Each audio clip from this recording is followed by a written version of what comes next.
What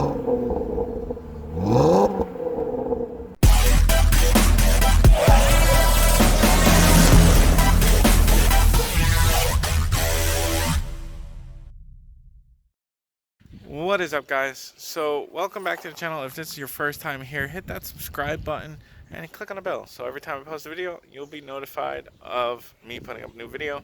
For today's video, we're going to be doing a review of my Chrysler 300 Special M. It's a 2004. Yeah, so we're going to do this review. Hope you guys enjoy.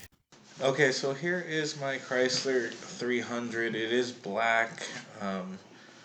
It's a really large bodied chassis. It's maybe 2 inches shy of the length of my Crown Vic. It's a beautiful car though. Dual exhaust tips in the back.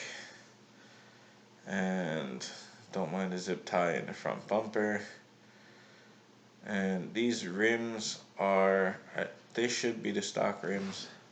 They came with the car when I bought it.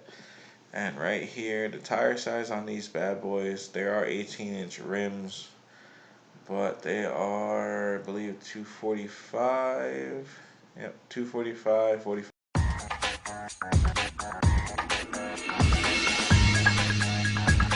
Okay, guys, so this is under the engine bay. Got the 3.5 liter high output engine. Obviously, the cold air intake is aftermarket. It would have the air box right in here. Your negative to your batteries up there, which is ridiculous, and your battery down there. And then all your alternators here, your fan and stuff. Okay, guys, so getting in the car, you have here your automatic window controls, auto for the driver's window, and then controls for the other 3 windows. You also have the window lock up here, the door lock up here, and it does have power mirrors, so your mirror controls right here. And then it does have the speaker built in with this nice cover right into the door, and this like felt lining on the bottom with the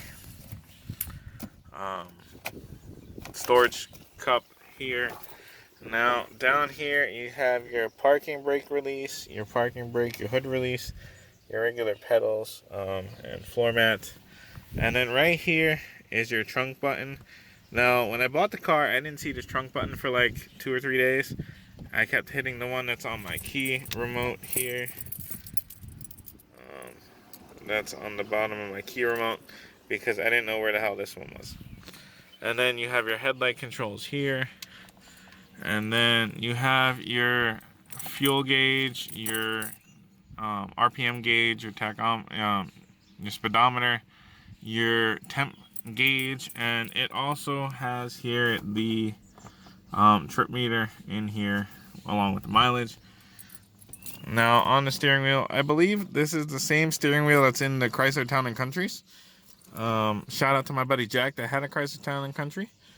That's the only reason I know what that steering wheel looked like. And you have the cruise controls on the front of the steering wheel here, and right on the back is on both sides your radio controls. So you get them on both. Let's see if I can't get. Oh, there they are. So you got the radio controls on both sides. And then in the center console, this is your AC heat defroster, your radio. It has the tape deck and the CD. It's a 6 CD changer. Down here next to the shifter, you got your power outlet and this little cup holder. I assume this was meant as like an ashtray, but I just use it for coins most of the time. So it is a 4-speed automatic trans with the optional manual shifter. So you can put it down. Oh, let's turn the key here. So you can put it down into 1, 2, 3, or 4 gear. So your auto shifter. Then obviously your glove box, and the passenger side also has the little cuppy on the door, and the window and door locks. It also has heated seats on both sides. So you have all your controls for heated seats. The passenger side has it on the side outside the door. And then your seat adjustments right here. And the driver's side has the memory, I guess it's called memory drive or something. So you can set your seat to go to wherever. And then you come in, you push that button. Now, also right up here, you have your, hang on, let me stick the key in here so you guys can see this better. But you have, okay guys, so up here you have your compass and temperature, your reset. These three middle ones are for a garage control.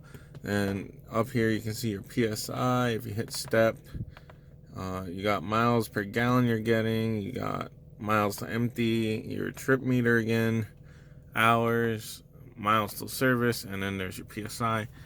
And then if we get up in here, and then you can change the language with the menu and the different stuff. And where is it? Horn with lock, flashlights with lock, headlamps. Why are you? So you can set all your stuff. Oh, and here's the tilt mirror option. So you hit this, and then when you put your car in reverse, it tilts your mirrors down so you can see the curb better when you look in your mirrors.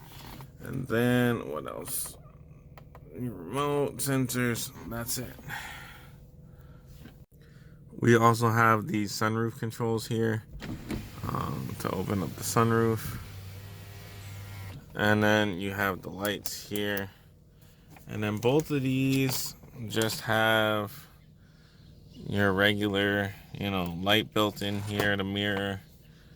I think you can adjust the brightness of the light there. And same thing on the passenger side. Got the mirror with the light. You can adjust the brightness.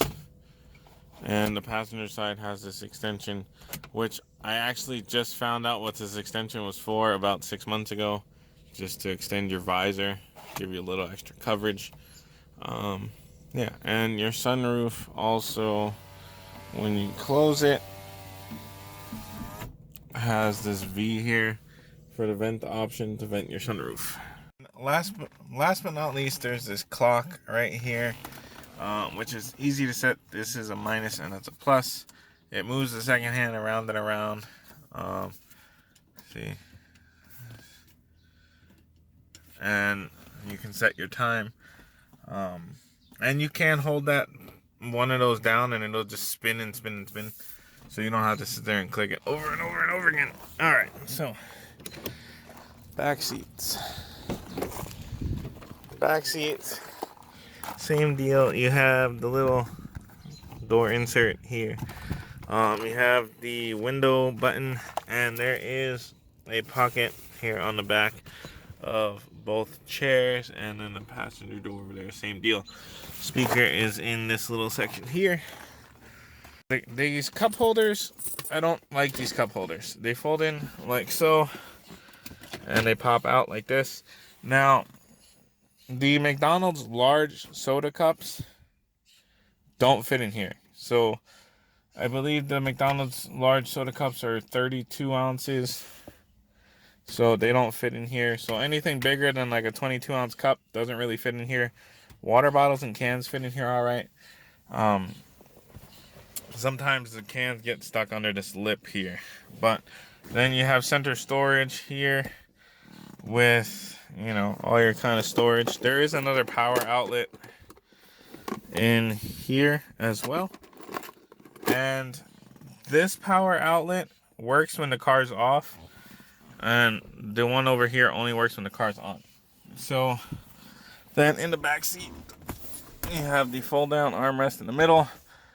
And you got 3 seats across the back. Don't mind the car seat. And yeah. So let's go check out the trunk. Guess we can do the trunk. Gotta grab the keys. Hit that trunk button. So I hit that trunk. It didn't pop up.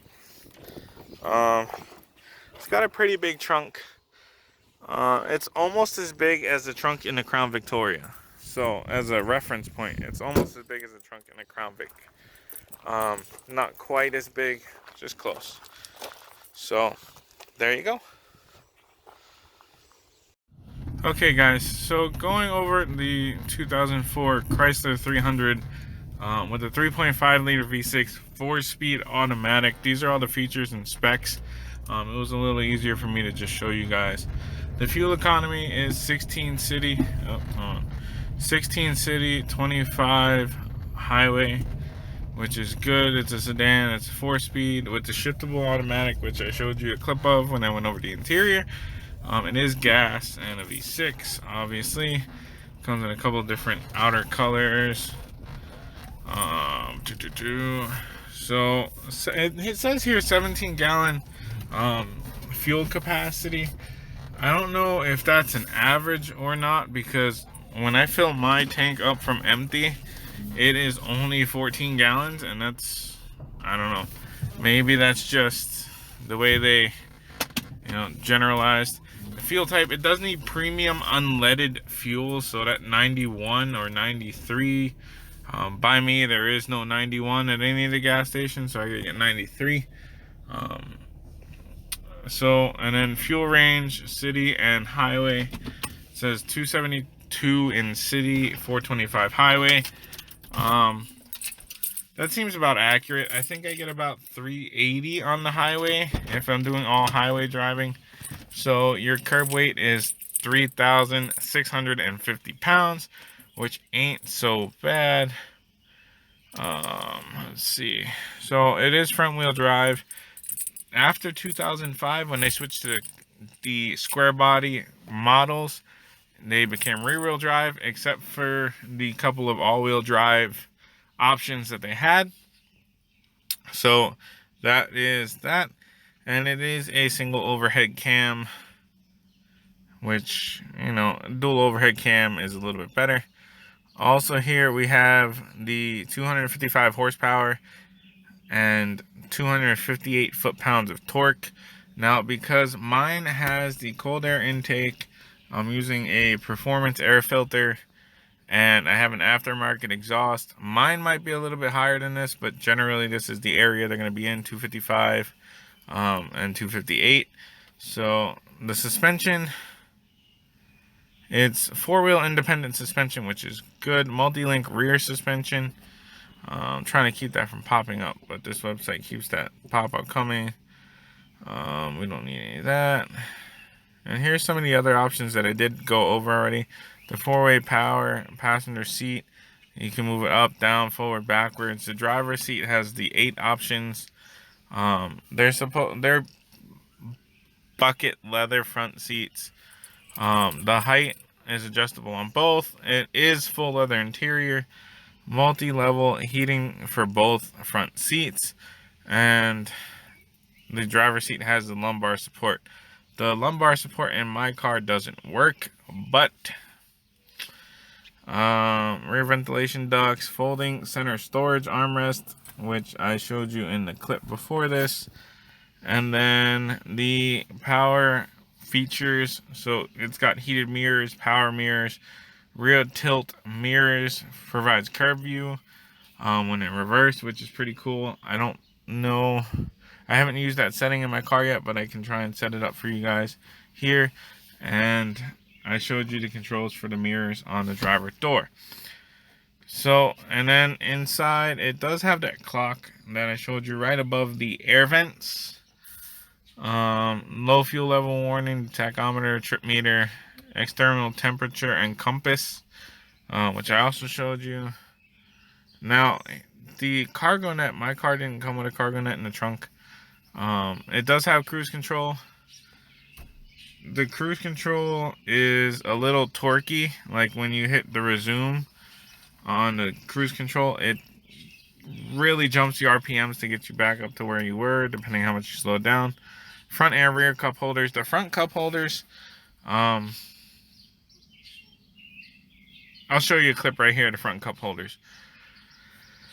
Front door pockets, I showed you those. The power steering. Most vehicles nowadays have power steering, and the cruise control and audio controls on the steering wheel I showed you, and you guys saw when I went over the consoles and stuff, the garage door opener options, you can set it up top.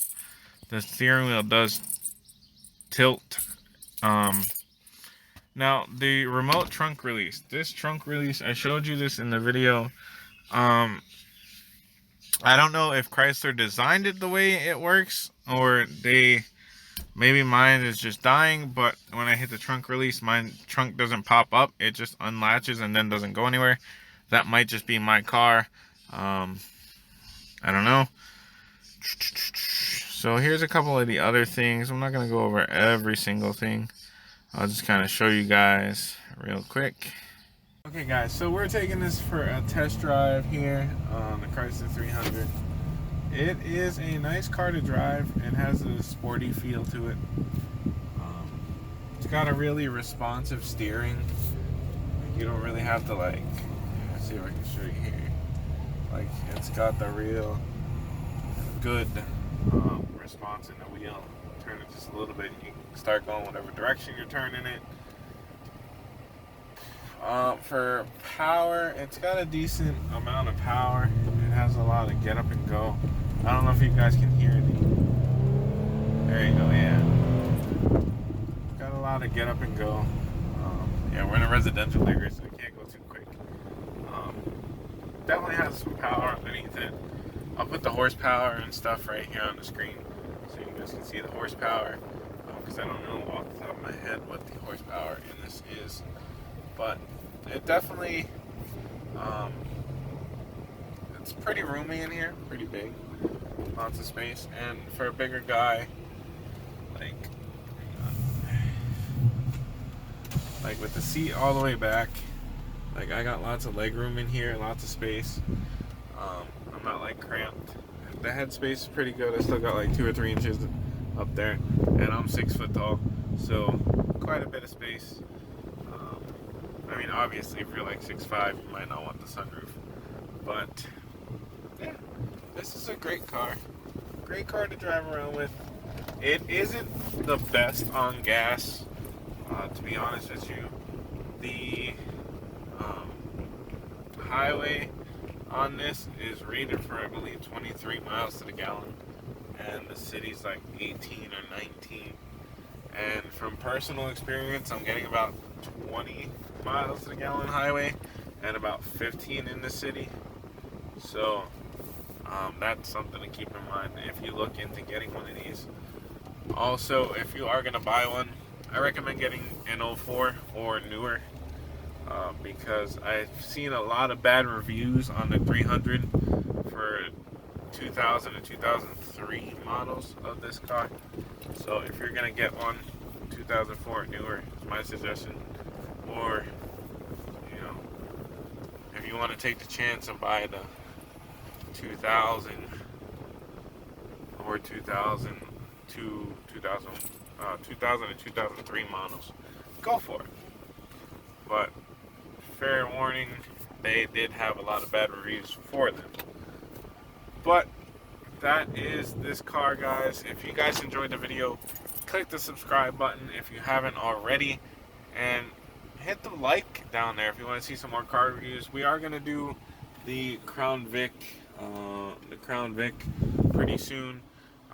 Maybe later next week we'll do a video on the Crown Vic, and yeah, hopefully you guys enjoyed the video.